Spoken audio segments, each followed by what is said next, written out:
Bagi kepada pemirsa Gurih Sadan TV di seluruh Indonesia. Gurih Sadan TV membaca Indonesia dengan 3 metode pemikiran. Metode pemikiran kritis, metode pemikiran analitis, dan metode pemikiran reflektif. Pemirsa Gurih Sadan TV yang kami cintai, pada pagi hari ini kita akan mendiskusikan tentang transformasi pembangunan Papua dari pendekatan militer ke pendekatan adat. Kali ini kita menghadirkan lagi Bang Gebi yang sehari-hari menggeluti isu tentang pembangunan Papua ya. Boleh jadi Bang Gebi juga di samping sangat memperhatikan dengan persoalan tenaga kerja di NTT, juga mempunyai perhatian khusus terhadap pembangunan Papua ya. Nah, Bang Gebi ini adalah Ketua Dewan Penasehat Padma Indonesia, sekaligus Ketua Kompak Indonesia. Nah, ada beberapa pertanyaan yang disampaikan oleh pemirsa Gurih Sadan TV terkait dengan pembangunan Papua ini, Bang ya. Pertanyaan yang pertama itu adalah, ada apa sebenarnya dengan pembangunan Papua ya? Mengapa misalnya selalu ada isu terkait dengan ketidakadilan dan lain-lain sebagainya ya. Nah, kemudian yang kedua, mengapa terjadi perubahan pendekatan terhadap pembangunan Papua ya. Dari dulu kan penggunaan pendekatan militer itu sangat menonjol, tetapi tiba-tiba pemerintah Jokowi beberapa minggu yang lalu mau merubah pendekatan pembangunan Papua itu dari militer ke pendekatan adat ya. Nah, kemudian nanti barangkali Abang bisa mengeksplor ya lebih lanjut terkait dua pertanyaan itu, dan bisa ditambahkan dengan rekomendasi yang bisa diberikan kepada pemirsa Gurih Sadan TV di seluruh Indonesia. Silakan Bang, waktunya sekitar 30 menit ya, silakan. Ya, selamat pagi pemirsa Gurih Sadan TV, dimanapun berada, dari Sabang sampai Merauke, dari Miangas sampai Rotendao. Salam sehat semua, dan salam di hari sehat, ya. Ini kami juga menyampaikan salam noken dari Papua. Perkenalkan saya juga mengapa saya concern di isu-isu Papua. Tidak hanya sekedar isu, tapi isu itu dulu adalah terkait soal hak ekosop yang dirampok di Papua. Tapi saat ini kami juga diminta secara khusus dari Bupati Pegunungan Bintang menjadi khusus Bupati Pegunungan Bintang bidang promosi investasi nasional dan internasional. Dan apa yang disampaikan oleh atau pemirsa dan dari seluruh Indonesia, khususnya dari Gurih Sadan TV terkait Papua, kami perlu sampaikan bahwa Presiden Jokowi mau menerapkan apa yang disebut Nawacita 3, yaitu negara hadir. Ya. Dan negara hadir tentu saja perlu memperhatikan keunggulan dan juga pendekatan partisipatif dari masyarakat yang akan dibantu. Polanya Jokowi ini, saya kira belajar dari sejarah NKRI, bahwa kita pernah mengalami persoalan adalah di tim-tim dulu, sekarang menjadi negara Republik Demokratik Timor Leste. Waktu awalnya itu, Pak Eltari dan masyarakat NTT mau melakukan pendekatan di Timor Leste adalah melalui pendekatan kultural, supaya kami sesama orang Timor duduk sama-sama untuk carikan jalan keluar untuk bersama masuk integrasi di Negara Kesatuan Republik Indonesia. Tapi faktanya yang dilakukan adalah pendekatan kekuasaan sentralistik dari Jakarta, dan lebih-lebih adalah pendekatan keamanan. Hasilnya apa? Hasilnya kita lihat sekarang adalah Timor Leste menjadi Republik Demokratik Timor Leste, bukan menjadi provinsi yang ke-27 dari dari Indonesia pada saat ini, pada saat itu ya. Nah, kali ini Pak Jokowi tidak mau lagi terantuk pada kerikil yang sama, bukan batu. Batu kita bisa lihat. Ini masalah kerikil. Nah, kerikilnya di mana? Ada yang dilihat di Papua adalah orang asli Papua. Jadi pendekatan militeristik bahwa mereka mau merdeka dan sebagainya, ini harus dibalik oleh Pak Jokowi.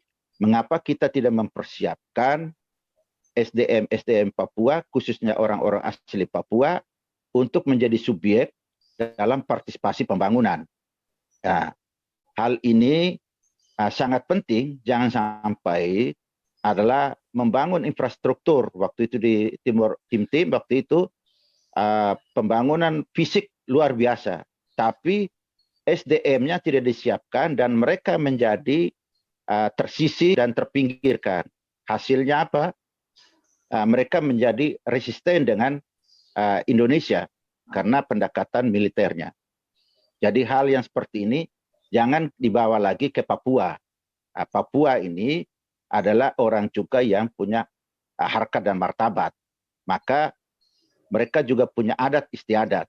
Adat istiadat ini kita jangan hancur leburkan. Tapi justru kita hargai karena adat istiadat juga cinta damai.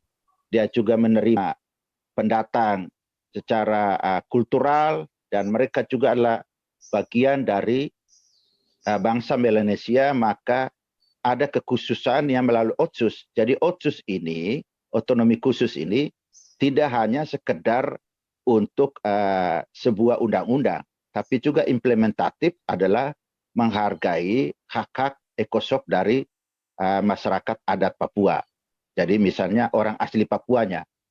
Nah, ini yang kami mulai coba di Pegunungan Bintang. Untuk contohnya adalah kami sangat menghargai Gorissa dan TV yang selalu mengangkat soal persoalan-persoalan kebangsaan, tapi juga mengutamakan manusianya yang harus dipersiapkan. Sumber daya manusianya dipersiapkan. Maka program pertama dari Pak Spei dan almarhum saat ini sudah meninggal Pak Peter, kami juga menyampaikan duka untuk Pak Wakil Bupati yang baru meninggal beberapa hari lalu, bahwa mereka mau orang asli Papua khususnya di Pegunungan Bintang harus bisa sekolah, mulai dari pendidikan dasar sampai pendidikan tinggi. Maka saat ini di Pegunungan Bintang di daerah Pegunungan telah hadir Universitas Okmin Papua. Selain universitas, karena untuk mempersiapkan SDM, mulai dari sekolah pendidikan dasar, maka guru-guru yang di SD juga harus mengenal adatnya dan juga harus juga tahu mengenai lingkungannya. Maka mereka ini juga guru-gurunya dipersiapkan di Bogor untuk mereka juga adalah mengajar tidak hanya di sekolah, tapi juga ke alamnya dan budayanya. Ini yang mau diangkat. Nah, ini pendekatan baru yang mau Jokowi, itulah yang kita implementasikan di Pegunungan Bintang. Selain itu,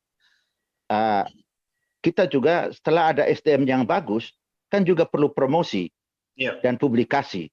Misalnya salah satunya Gorissa dan TV. Maka di Papua, khususnya di Pegunungan Bintang, telah hadir yang namanya Okmin TV. Okmin TV ini memang perlu di backup juga oleh Gorissa dan TV ya, karena ini juga baru dan juga yang parahnya sinyalnya belum bagus di sana. Maka kita sangat membutuhkan melalui Kementerian Infocom supaya menghadirkan BTS sehingga jangan sampai orang tidak mengenal Papua khususnya di pedalaman. Mereka nggak tahu seperti apa kondisinya di sana. Kenapa?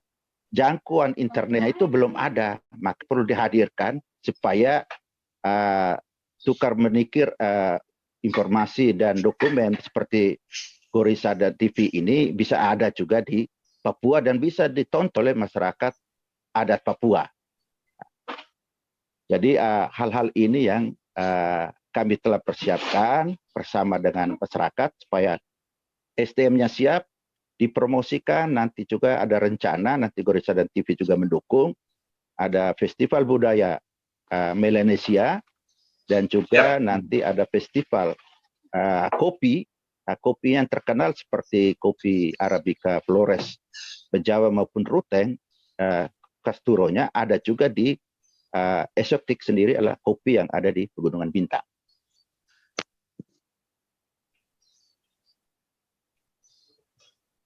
Jadi lebih lanjutnya adalah komunikasi seperti Gorissa dan TV ini dan juga publikasi dan promosi ini sangat penting karena ini sudah era digital.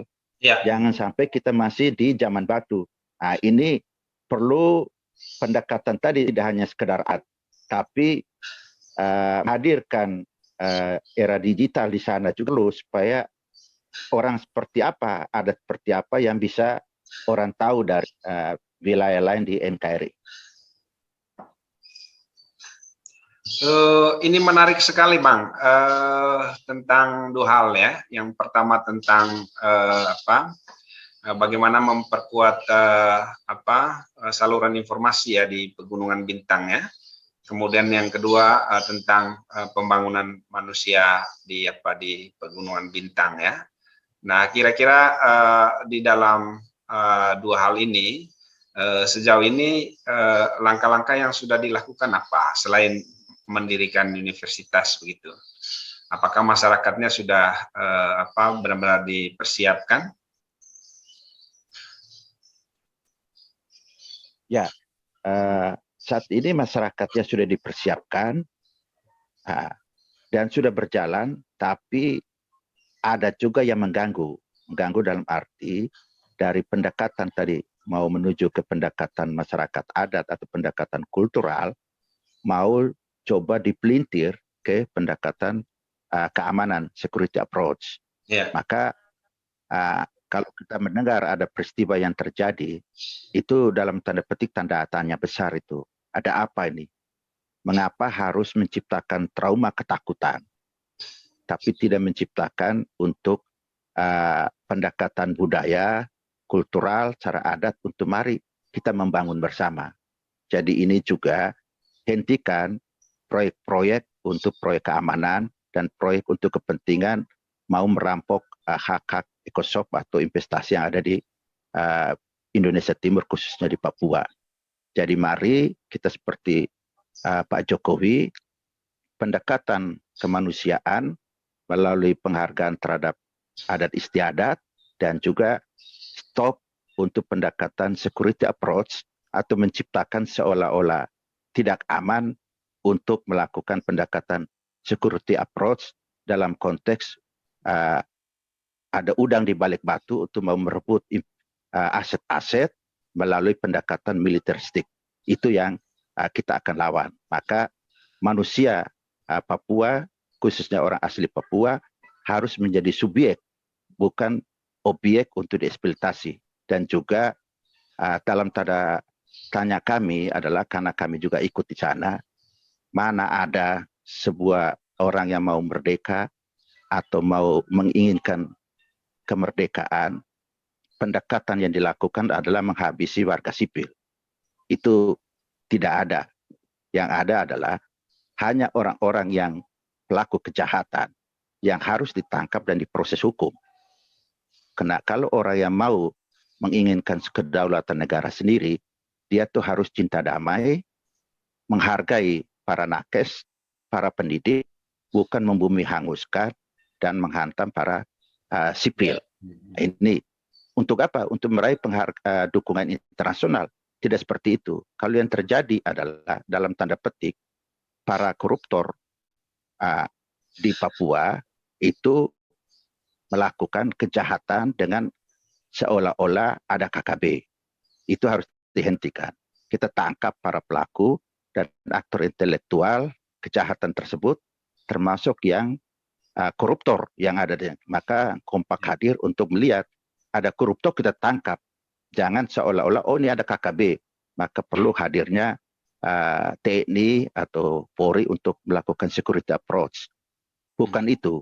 Nah, ini tanda tanya besar. Karena seberapa sih? Karena beda untuk di zaman milenial ini adanya mau sebuah negara sendiri yang negara tanpa border itu tidak zamannya lagi. Justru Kita dengan era telekomunikasi, era digital ini, itu sebuah wilayah tidak dibutuhkan lagi. Tapi bagaimana membangun komunikasi dan investasi antar personal dan antar negara itu sangat dibutuhkan.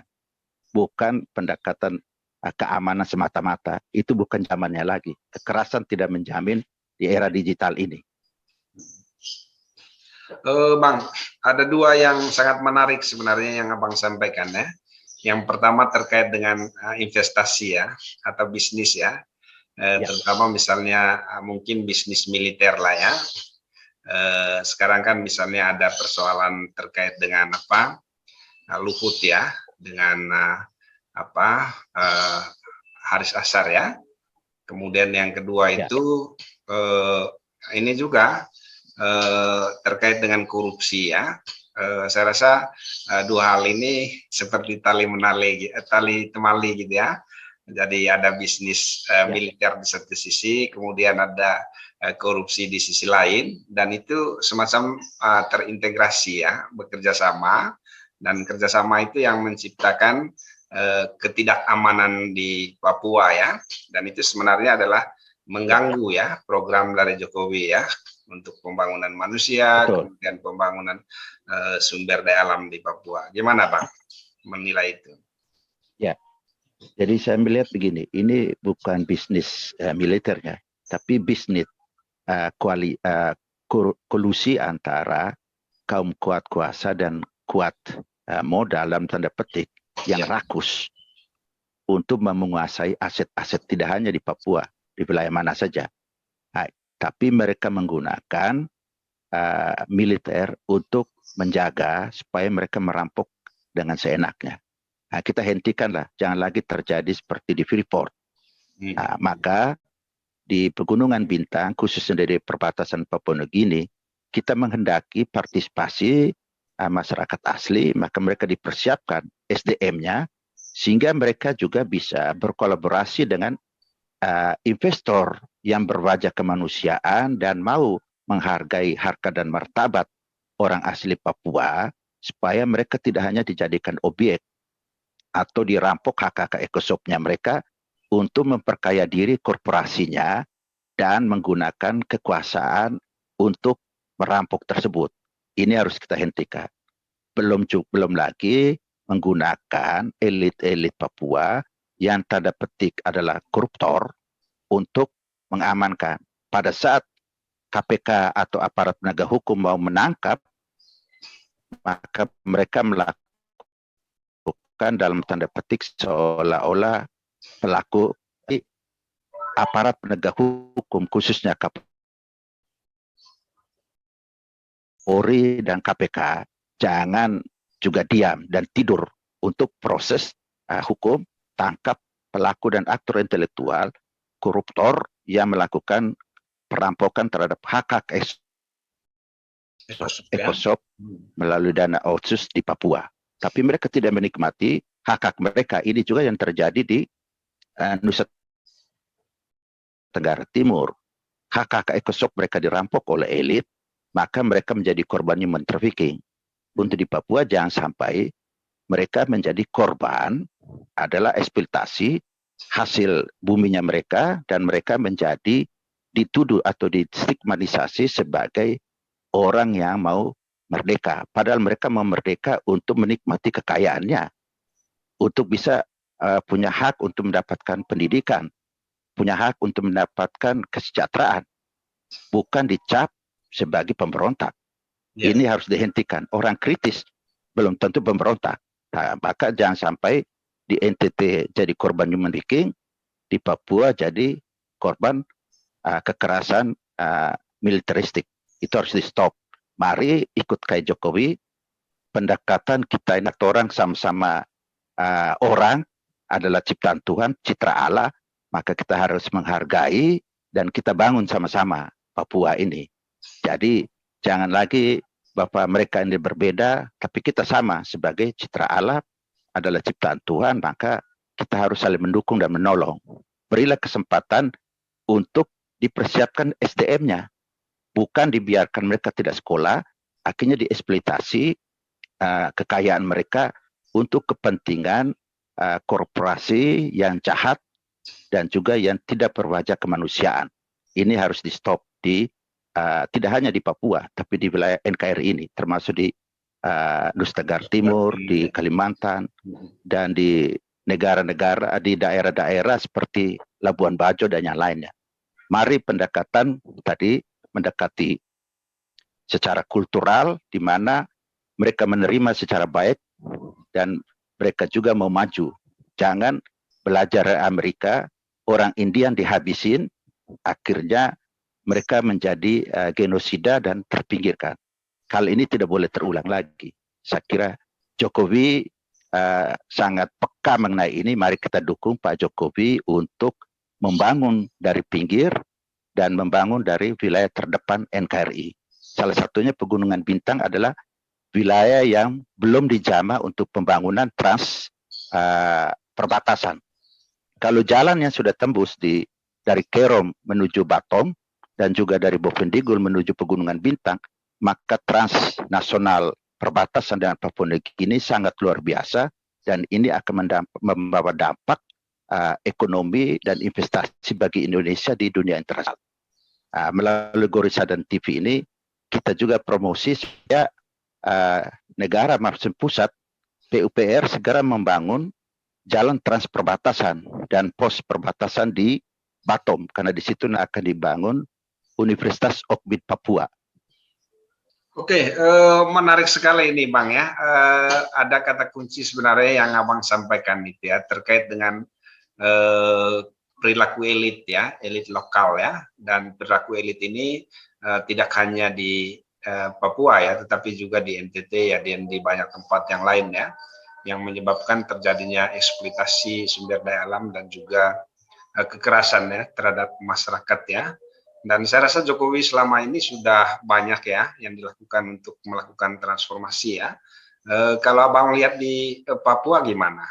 Apakah langkah-langkah untuk melakukan perubahan, misalnya bagaimana melakukan penataan elit ya, elit yang korup, kemudian elit yang mensupport ya, tindakan-tindakan kejahatan kepada masyarakat itu bisa bisa diadili ya, bisa dihukum begitu. Ya. Ini menarik adalah karena ini era digital, maka melalui Gorissa dan TV dan juga media-media TV lainnya seperti tadi hadirnya Okmin TV supaya bisa mengawasi para pelaku yang salah dalam tanda petik ini gelap. Maka ini dari gelap kita menjadi terang karena ada kehadiran seperti Gorissa dan TV sehingga membuka. Oh, ini juga adalah pencegahan sehingga tidak terjadinya praktek kolusi, korupsi, dan nepotisme yang merampok dana yang begitu besar yang dikucurkan melalui APBN maupun APBD, tapi masyarakat tidak menikmati, apalagi orang asli Papua. Ini dengan adanya kehadiran Gorissa dan TV maupun media sosial dan masyarakat kita latih dengan adanya BTS hadir di Papua, maka ini juga mencegah praktek-praktek yang dilakukan oleh para gerombolan ini. Saya anggap gerombolan karena mereka maunya itu merampok, bukan mensejahterakan rakyat. Ya. Oke, Abang. Terima kasih. Waktu kita sudah selesai ya. Kira-kira apa nih rekomendasi yang bisa Abang sampaikan terkait dengan pembangunan di Papua ya, khususnya di Pegunungan Bintang lah. Baik, rekomendasi kami adalah pertama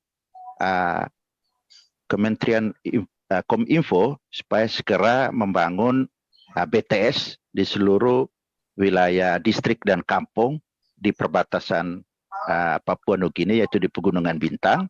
Terus Kementerian PUPR segera membangun perbatasan yaitu dari Kerom menuju ke Batom Pegunungan Bintang dan ke Bovendigul terus ke Merauke, dan juga Kementerian Perhubungan segera membangun bandara di Batom, dan Kementerian Pendidikan termasuk Pak Presiden Jokowi bisa segera membangun fisik kota baru di perbatasan yaitu di Batom, adanya Universitas Okmin Papua, dan dengan universitas tersebut akan membuka cakrawala Indonesia berhadapan dengan Papua Nugini, dan sini menjadi universitas digital internasional karena kita bisa juga menghadirkan mahasiswa-mahasiswi dari Papua Nugini. Kan ini satu kultural dengan di Pegunungan Bintang. Ini sangat penting kehadiran Pak Jokowi sekaligus nanti membuka Festival Budaya Melanesia Pegunungan Bintang dan juga Festival Kopi yang paling enak di tiga yaitu Flores, juga salah satunya juga dari Pegunungan Bintang. Jadi ini masyarakat di perbatasan di Pegunungan Bintang, Papua Nugini sangat mengharapkan Pak Jokowi hadir untuk sekaligus membuka isolasi yang ada di sana. Dan ini melalui Gorisadan TV itu yang kita harapkan untuk disebarluaskan. Siap, oke. Terima kasih banyak Abang ya, sudah menyediakan waktu untuk hadir di studio Gorisadan TV. Semoga pemirsa yang mendengarkan apa yang Abang sampaikan bisa menjadi menjadi bahan ya untuk pembuatan kebijakan, terutama juga ke Kementerian Komunikasi dan Informasi ya. Kiranya mereka mengambil Kementerian Pariwisata tindakan yang cepat ya, kebijakan yang paling pas lah untuk pembangunan di Papua. Dari studio Gorisadan TV kami mengucapkan banyak terima kasih dan memberikan apresiasi kepada Bang Bibi yang selalu bersuara untuk kepentingan kemanusiaannya. Kami mengucapkan terima kasih, selalu sehat Abang ya, dan terus berjuang untuk Indonesia yang lebih baik. Salam satu noken dari Papua.